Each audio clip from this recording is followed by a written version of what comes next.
Two additional tools for graphing polar equations is to find the zero and maximum R values. We will demonstrate this by using this example where R is equal to 6 plus 12 cosine theta. We know that cosine has a range from -1 to 1. So to find the maximum value of R, cosine theta must be equal to 1. So 1 times 12 will give us 12.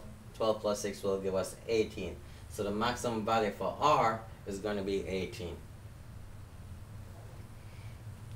We just said that cosine theta to be equal to 1 for us to have the maximum R value. If we take the R cosine of 1, we have theta is equal to 0. So when theta is equal to 0, R will be its maximum value, which is 18. So this gives us an additional point when we're graphing our polar equation. To find the zeros of our polar equation, we're going to let R equal to 0. So 0 is going to be equal to 6 plus 12 cosine theta. Solving for cosine theta, we're going to subtract 6 from both sides, then divide by 12. So cosine theta is equal to -1/2.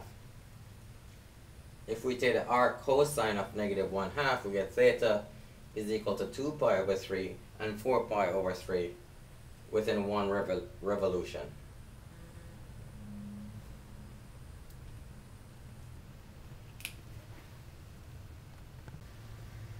Here we have another example of finding the maximum and zero R values. Our polar equations R is equal to 3 sine 2 theta.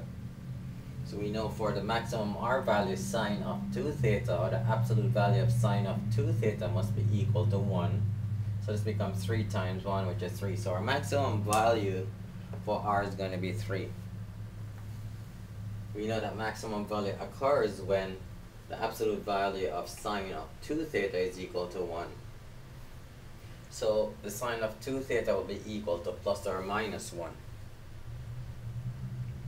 By taking the arcsine of plus 1 and minus 1, we get 2 theta is equal to pi over 2, 3 pi over 2, 5 pi over 2, 7 pi over 2, 9 pi over 2, 11 pi over 2, and so on.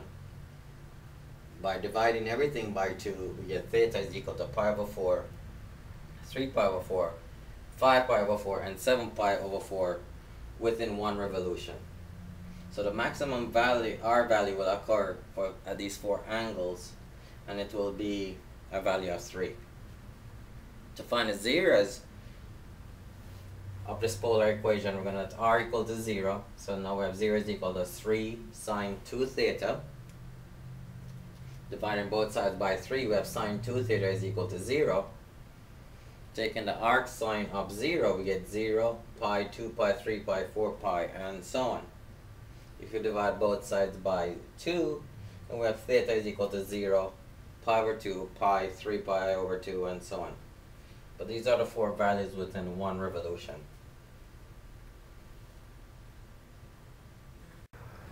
To further aid us in our sketching of polar graphs, we're going to look at some of the more familiar polar graphs and their parent functions. Here we have the parent function R is equal to a plus or minus b cosine theta, or the parent function R is equal to a plus or minus b sine theta.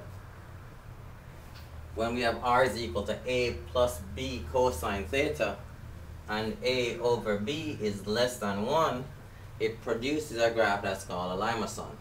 So here we have a limacon, and it has an inner loop whenever a over b is less than 1. Now if it was a minus b cosine theta, the graph would just be in the opposite direction. For R is equal to a plus b sine theta, then our graph would be symmetrical around the line pi over 2. And if it was negative b sine theta, still symmetrical around the line pi over 2, but upside down. Now whenever a is equal to b, we do not have that inner loop. So here, this would be a plus b cosine theta, and a is equal to b. It's plus b, so it's facing this direction. If it was minus b, then it would be in the opposite direction. Now this graph without the inner loop is called a cardioid. Now whenever a over b is greater than 1, it does not touch our origin, it's offset. So here this would be r is equal to a plus b cosine theta over this time a over b is greater than 1. So when a over b is greater than 1, it does not touch the origin. When a over b is equal to 1, it touches the origin, but it does not have our inner loop, and it's called a cardioid. When a over b is less than 1, it has an inner loop, and it's called a limacon. Here we have two additional polar graphs. First, we're going to look at our circle. The standard form or the parent function for a circle is r is equal to a cosine theta, or r is equal to a sine theta.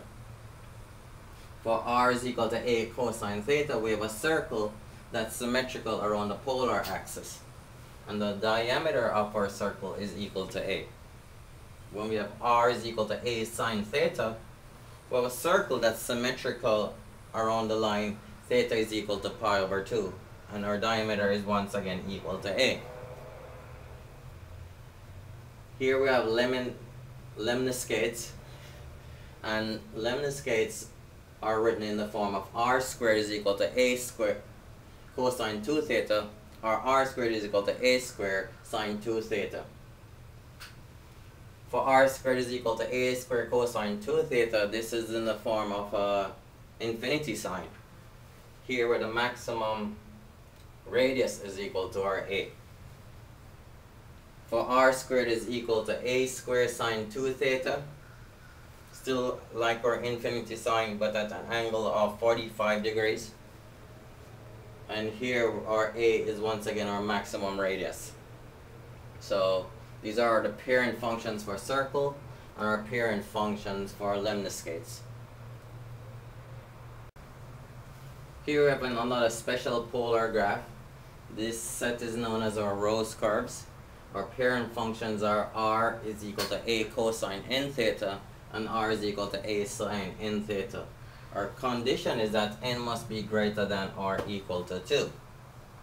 Now if n is an odd number, then we will have n number of petals for our graph. If n is even, then we'll have 2 times n number of petals. So if n was 3, then we'll have 3 petals. If n is 5, we'll have 5 petals. If n is 7, we'll have 7 petals. If n is equal to 2, we will have 4 petals. If n is equal to 4, we'll have 8 petals.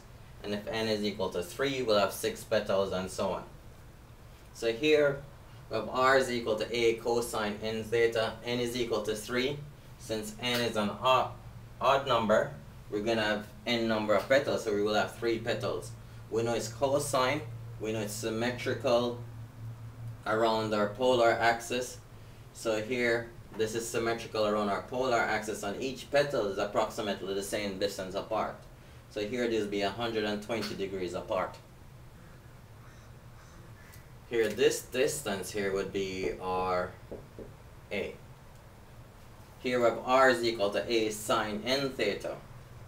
Here n is equal to 2. So because n is an even number, we'll have twice that number of petals. So that means we're going to have 4 petals. This is sine. We know sine is symmetrical around pi over 2. So here are pi over 2. So it's symmetrical around this.